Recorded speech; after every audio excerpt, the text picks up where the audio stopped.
Baik saudara, lebih 30 pakej Sarawak Delta Geopark diyakini bantu lonjak industri pelancongan negara.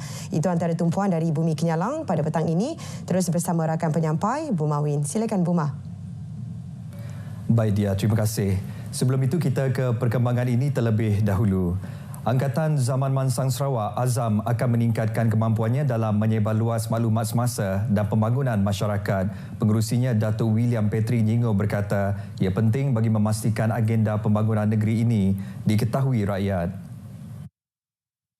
Untuk menjadi ejen penerangan ataupun communication development agent untuk negeri Sarawak, untuk menyebarkan dan juga untuk dan melibatkan komuniti-komuniti dalam aras pembangunan dan rancangan pembangunan negeri Sarawak.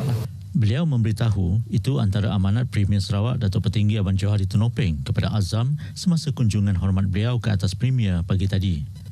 Premier Sarawak turut menerima kunjungan hormat dari Pertubuhan Agensi Umrah dan Haji Sarawak, SUHA. Pengurusinya Rozaiman Ghazali dalam kunjungan itu mencadangkan kepada kerajaan negeri untuk menyokong industri itu dengan menjadikan penerbangan terus ke Jeddah. Beliau percaya dengan pelan Sarawak dalam membangunkan industri penerbangan. Beliau yakin ia mampu memudahkan masyarakat Islam di negeri ini untuk mengerjakan ibadah di Tanah Suci. Tourism Malaysia semalam melancarkan 37 pakej pelancongan Sarawak Delta Geopark dan Gawai 2024 bagi mempromosikan keunikan produk pelancongan di negeri ini. Pengarah bahagian pembangunan pakej Tourism Malaysia, Muhammad Roslan Abdullah berkata, pelancaran pakej ini selari dengan hasrat Kementerian Pelancongan untuk meningkatkan ketibaan pelancong bagi menjayakan Tahun Melawat Malaysia 2026.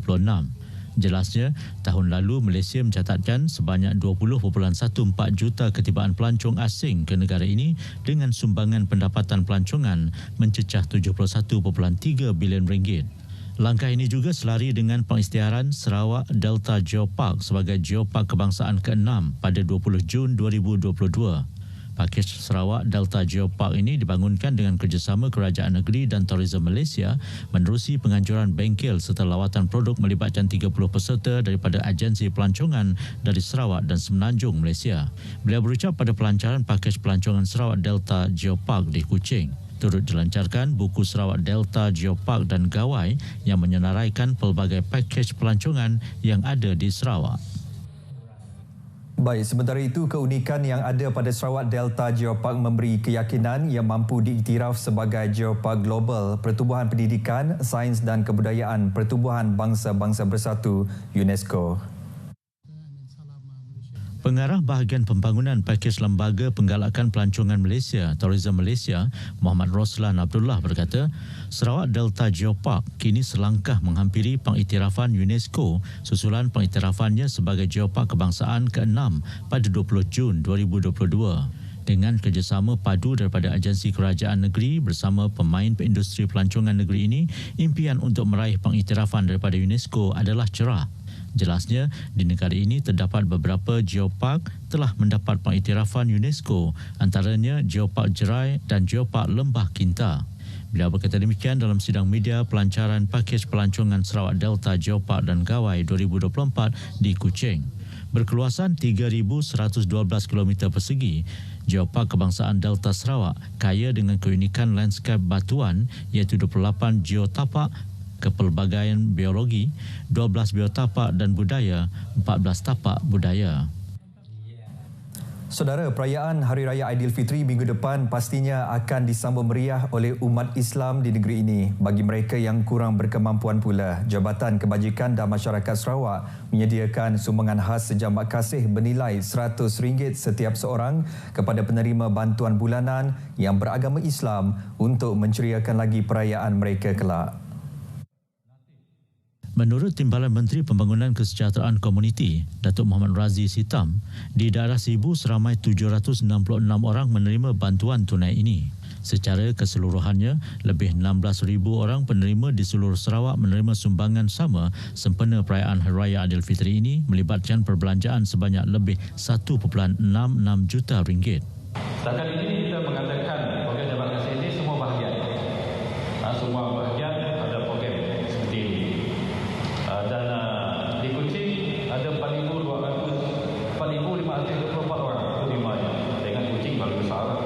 Beliau berucap di Majlis Sejambak Kasih Aidilfitri 2024 yang diadakan di Dewan MUC Sibu. Turut hadir Timbalan Menteri Pendidikan, Inovasi dan Pembangunan Bakat Datuk Dr. Anwar Rafai. Pada majlis itu, beliau turut menyerahkan kenyalang Gold Card dan kad OKU kepada beberapa orang penerima. Beliau menyeru agar ibu bapa yang mempunyai anak OKU untuk tampil mendaftarkan anak mereka. Ujarnya, kad OKU itu membolehkan anak mereka mendapat akses kepada pelbagai kemudahan dan keistimewaan yang disediakan oleh kerajaan. Jabatan Pengangkutan Jalan JPJ Cawangan Sibu akan memastikan semua bas penumpang yang beroperasi sepanjang perayaan Hari Raya Aidilfitri berada dalam keadaan selamat. Menurut Ketua Cawangan JPJ Sibu, Muhammad Faizal David Jemat, pihaknya telah menjalankan operasi pemeriksaan fizikal bas penumpang di beberapa depo bas di bandar itu. Katanya operasi tersebut telah dijalankan sejak 1 April lalu dan berakhir esok hari. Elemen-elemen yang kita periksa adalah terutamanya keselamatan bas tu dalam keadaan yang fit lah. Contohnya tayar itu mesti dalam keadaan yang baik, sistem brake, lampu dan juga keadaan di dalam bas tu pun kita pastikan semua beroperasi dengan baik supaya keselesaan penumpang tu untuk balik kampung terjamin. Muhammad Faizal ditemui pemberita semasa membuat pemeriksaan bas di depo bas Jalan Lanang Sibu. Beliau mendedahkan bas yang gagal mematuhi piawaian ditetapkan akan diminta untuk dibaik pulih sebelum pihaknya membuat pemeriksaan semula. Selain pemeriksaan bas, pihak JPJ turut melakukan sekatan jalan raya di Jalan Rada Sibu pagi tadi. Operasi sekatan jalan raya ini dijalankan untuk memastikan pengguna jalan raya mematuhi peraturan. 5 lelaki ditahan bagi membantu siasatan berhubung pergaduhan di sebuah pusat hiburan di Jalan Song Kuching malam Sabtu lalu. Menurut Ketua Polis Daerah Kuching, ACP Ashman Bajah, mereka yang ditahan berumur lingkungan 28 hingga 60 tahun di Jalan Wan Abdul Rahman 8.30 malam semalam. Hasil saringan air kencing, kesemua suspek didapati negatif dan 3 daripada 5 suspek mempunyai rekod lampau atas kesalahan Akta Rumah Judi Terbuka 1953. Siasatan mendapati punca pergaduhan adalah disebabkan salah faham ketika berjudi. Kes disiasat di bawah Seksyen 147 Kanun Keseksaan kerana merusuh dan Akta Rumah Judi Terbuka 1953 yang boleh membawa hukuman penjara 2 tahun atau denda atau kedua-duanya sekali. Orang ramai yang mempunyai maklumat berhubung kejadian tersebut boleh menghubungi Pusat Cawalan IPD Kuching di talian 082 2444 44 atau mana-mana balai polis berhampiran.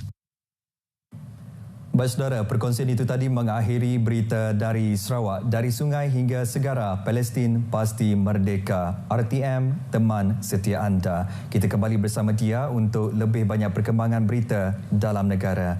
Dia, silakan. Baik, terima kasih Buma langsung dari Sarawak.